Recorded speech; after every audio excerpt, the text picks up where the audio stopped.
Mahika, Budget Director of the State of New York, also gracing the cover of City and State magazine this month, where he has that big warm smile that he's famous for.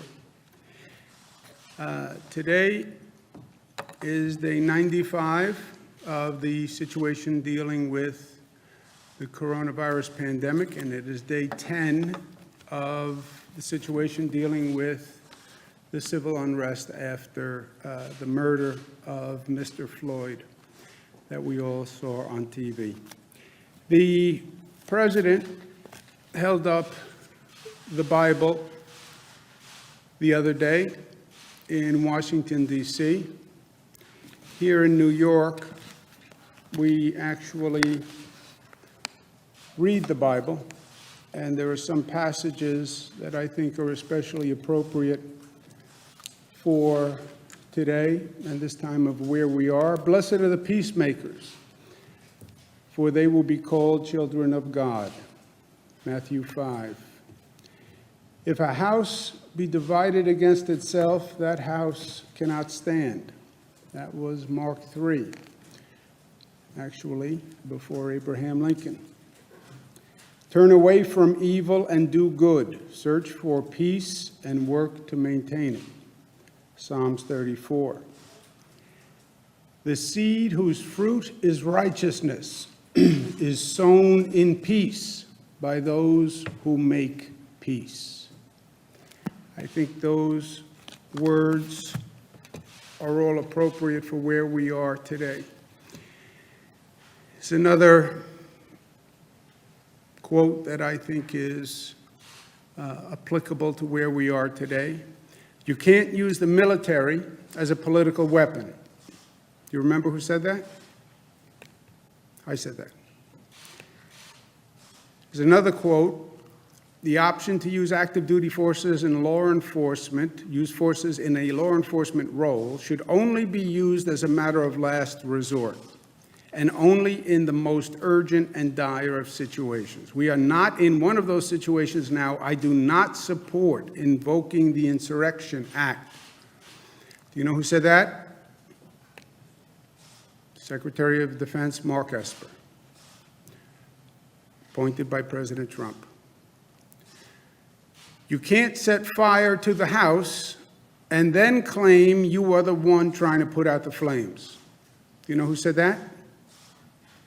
You guys are not well read. That I can tell you. A.J. Parkinson said that. Last night we had continued protests across the state, but there are two very different situations that are going on, and we have to keep them separate, and we have to address them as separate situations because they are night and day. One is protesting, and the other is looting. They are two very different situations. Some people choose to morph those two together. All the protesters are actually looters, and we should treat them as looters. That is not a fact. That is not the truth. That is not the reality of what is going on. There are people who are protesting, and there are people who are looting. Very, very different situations. The protesting is righteous indignation over Mr. Floyd's murder and systemic racism and injustice.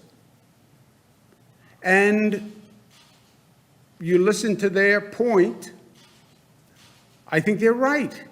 You look at that Mr. Floyd's murder on television, and it is reprehensible. There is no police officer in this nation that would defend that. And people are appalled. And again, it's not the first time. You can't say, well, this is an isolated incident. Mr. Floyd was one in an ongoing series. Ahmaud Arbery, Breonna Taylor. You can go back to Rodney King. You can go back to Martin Luther King. There are dozens and dozens of the same case. Righteous indignation. It's more systemic racism. Righteous indignation. It's systemic injustice. Righteous indignation. Yes, but don't be violent.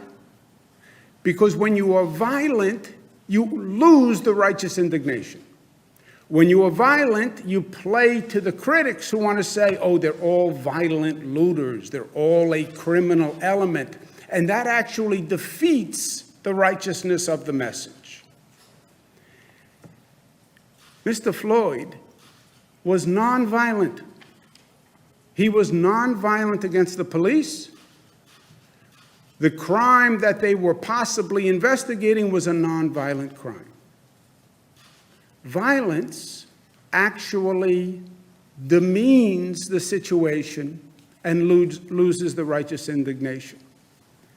And I would urge the protesters to respect the curfew, because the curfew is necessary because the police have a real job of policing, dealing with the looters. And the looting is criminal behavior, pure and simple. There's no righteousness, there's no message, there's no indignation. These are opportunists who see the police are busy dealing with the protesters, and they say, well, here's an opportunity to loot and to steal and to cause mayhem. That's all they are. This is criminal behavior, period, designed to create chaos. Well, there are anarchists in there also. Fine. It's all illegal behavior. And we will not allow our cities in this state to be in chaos. Period. Public safety is rule one. Maintaining order is rule one.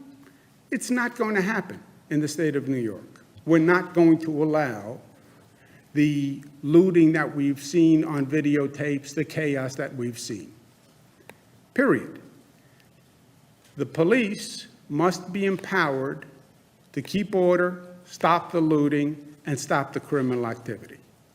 Distinguish between the protesters and the looting. Yes, you have police action which is necessary to work with the protesters, but the police have to be there and be empowered to stop the looting and the chaos and the criminal behavior that people are trying to exploit this moment for their own selfish criminal purposes. And the police have to be able to do their job.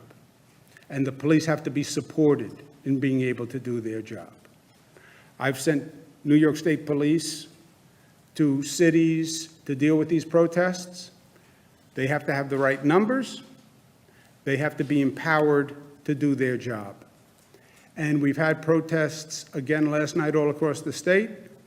I want to applaud the local police who have done a great job. I want to applaud the state police who have done a great job. The protests were mainly peaceful all across the state. And I want to thank all involved for keeping it that way, protesters included. New York City last night was much better. The protesters were mainly peaceful. The police officer had the resources and the capacity to do their jobs, and the results last night were much, much different than the night before, and that's what it's all about. And I think the people in New York City should feel much better today than they did after the night of looting. These are perilous times. There's a lot going on, and we have to understand what's going on and the difference among the issues that we're dealing with. You have the COVID crisis. You have the murder of Mr. Floyd, two very different situations, but both critical in and of themselves and both happening at the same time. It's then wrapped in an environment and a dynamic that is racially charged and politically charged. It makes it a very, very perilous time in this country. And we have to be careful. We have to be very careful because the consequences are steep on both sides of this equation. So leadership, good government, responsibility is more important than ever before, especially in these divided times. COVID-19 is still a real threat. We're still battling that. I know it's not on the front pages today, but it is still in people and in society. We're still battling that. That is going better than it has ever gone in New York. We have the lowest number of hospitalizations ever, and we have the lowest death toll ever. And God bless the people of New York for what they did. God bless the nurses and the doctors and the essential workers and the frontline workers, because they saved hundreds of thousands of lives in the state of New York. We have to remember what made us successful during COVID, that we're New York tough, but New York tough is multifaceted. It means New York smart. If you're going to protest, protest intelligently. Remember, the COVID virus is still out there. So protest intelligently. We're united. We're not black and white. We're not upstate, downstate. We're not red and blue. We are one state, one community. And we came together that way. We're disciplined in fighting this COVID. We're disciplined in having our right to protest, but doing it peacefully and in a way that respects law and order. And we are loving at the end of the day. Yes, we have issues. Yes, we have challenges. But we've shown how good we can be as a community and how much we respect one another and the sacrifice we're willing to make for one another. Let's keep that spirit that we developed over the past 95 days. Let's keep that going, because that is pure magic. If we stay united and we stay loving and we stay smart, we're going to handle all of these issues and we're going to be the better for it. We've overcome the greatest challenge that this state has faced in my lifetime with this COVID virus. This was the beast that we didn't know if we could beat, but so far we've beaten it. We have to stay smart to make sure we control the beast. But we did it. We overcame. We, the people, overcame together. Last words for today: do not be overcome by evil, but overcome evil with good. Romans 12. That, my friends, is New York tough, smart, united, disciplined, and loving. Questions? Governor, how do we tackle the power of police unions and the need to change culture within local police agencies and the wider criminal justice system? Your policy ideas don't really hit at the issue. Why aren't bad apples being called out by colleagues? And will you allow the release of state troopers' disciplinary records under 50A? Well, you have a lot in there. There are necessary reforms that need to be made. There's no doubt about that. That's, I hope, the positive legacy of the injustice that was done to Mr. Floyd. Many of those policies are already law in the state of New York. 50A, the disciplinary records, I hope will become law shortly. And we have to respect everyone's interests there. And I look forward to doing that. And I think the legislature is prepared to do it. And I think they're going to be coming back in the next couple of weeks to have those conversations. The culture change in the power of police unions specifically, it's something the mayor has talked about, sort of trying to change the culture. How do you know, as governor, what's your role in sort of trying to get local agencies to start thinking about this idea? Yeah, I don't know what the mayor was referring to, so let me find out what he said, and then I'll comment if appropriate. Governor, you brought a Bible to the dais today. That's an obvious reference to what the president did on Monday. What do you make? I said it was. Yeah, no, absolutely. Yeah, that's why it was obvious, because I said it. I got it. What do you make? You're saying even if I didn't say it, you would have figured it out. Absolutely. Well, of course. What do you make of the president's recent attacks on New York? What do you think he's trying to do there? Is he trying to rile his base? Is he trying to make legitimate criticisms about your stewardship of the state as well as the city? Well, far be it for me to psychoanalyze the President of the United States. I have a law degree. I have no medical degree, as I've told you, and I have no degree in psychoanalysis. It's nothing new for the President. He's not just attacked New York in tweets. His policies have been vicious to New York. He changed the tax code in a way that increased the taxes in New York and other Democratic states. He has failed to do anything positive for New York.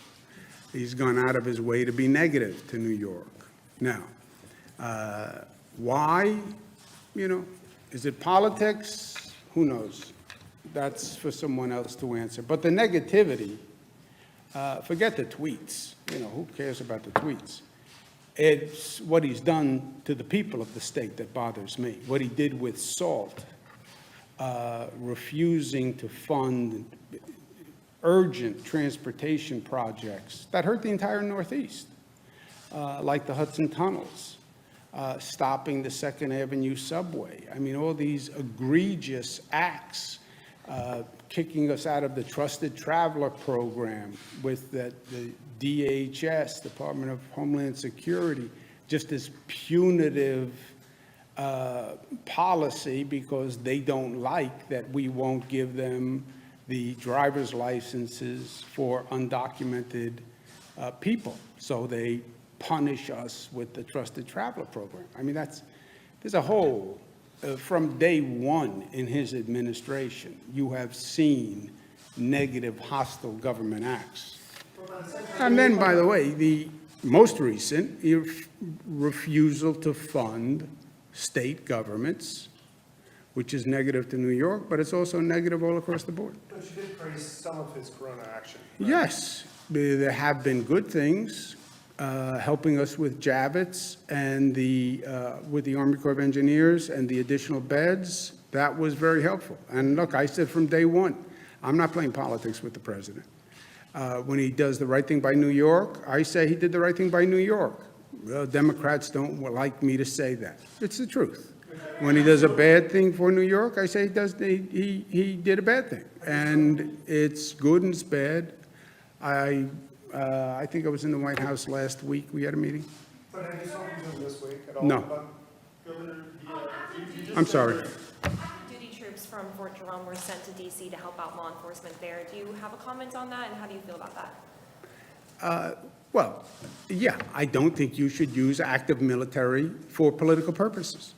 I don't believe it's constitutional. And now you have his Secretary of Defense saying that they shouldn't be used. Now, how can the Secretary of Defense say that and then do it? That's another question. If you don't believe it's right, when you pull up Secretary Esper's quote again there, please. If you don't believe it's right, why did you do it? You can't do it and then say, I think it's wrong. So you just admitted that you did something that was wrong? Well, look at his quote. The option to use active duty forces in a law enforcement role should only be used as a matter of last resort and only in the most urgent and dire circumstances. We are not in one of those situations now. I do not support invoking the Insurrection Act. Then how did you do it, Mr. Secretary? Question for him, not for me. Jimmy? Governor, that's clear about active duty military, but can you talk a little bit more about the National Guard? How close was Well, the what state were to- they, in the question was about active military in Watertown, right, Fort Drum? Yeah, That was the question. Different question. Okay. So how close did you come to activating the National Guard for New York City? Did you ever suggest to city officials that you thought the National Guard should be on standby? And just shed a little bit more light on that and when you think it would be appropriate to do that, especially given your statements now about using active duty military personnel. Oh, National Guard are different than active military personnel for political purposes. National Guard, we deploy for public purposes. We deploy them to help with the COVID virus. We deploy them for storm emergencies. If they were deployed for New York City, that's not a political purpose. That's to help the police function in New York City. So those are not political purposes. But we did not send the National Guard in New York City. I said yesterday that there was a terrible night of looting. I was prepared to send the National Guard to help to provide the resources if the city needed them. But I said, I don't believe the NYPD needs the National Guard. They're the largest police force in the United States of America. They're like 38,000 people. So I don't believe they needed the National Guard. I believe there was an issue of management and deployment of the NYPD. You know, you have to remember the NYPD, first on a personal level, I grew up in Queens, you know, I grew up with the NYPD. You know, my neighborhood, a lot of my friends became police officers in New York City. It's the best, a little New York arrogance, but I believe it's the best police department in the country. And we know the police officers can handle these situations because they have, right? We've gone through the Sean Bell situation. We've gone through the aftermath of Amadou Diallo, aftermath of Abner Louima. We went through Crown Heights, the Gavin Cato death. And then we went through the aftermath of Crown Heights. There was a whole report done on Crown Heights that studied what happened. It was like 4 or 5 days of riot. So we've done this. You know, this has been there, done that for the police. The police officers know how to do it. These are the best. Now, a police officer needs support. They need the right deployment. They need to be empowered. They need the capacity to do their job. They have to know that they're backed up. They have to know that if they're out there, they can do what they have to do. If they have to arrest somebody, they have to arrest somebody. They have to have the right gear.